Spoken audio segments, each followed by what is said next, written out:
Кривична пријава против поранешниот градоначалник на Делчево, ја злоупотребил функцијата.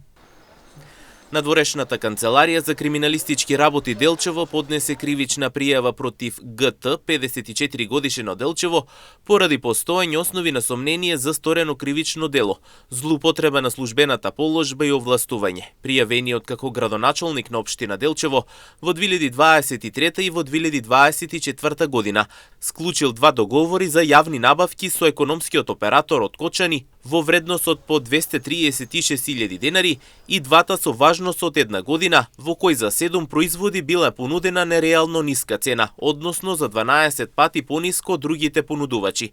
Пријавениот не побарал дополнително појаснување за таквите невообичаено ниски цени и наместо тоа ги пречекурил границите на службената должност, го фаворизирал и му овозможил на правното лице да ги добие и двата договори за јавна набавка на стоки за потребите на општина Делчево. На тој начин овозможил на правното лице од Кочани да се стекне со имотна корист.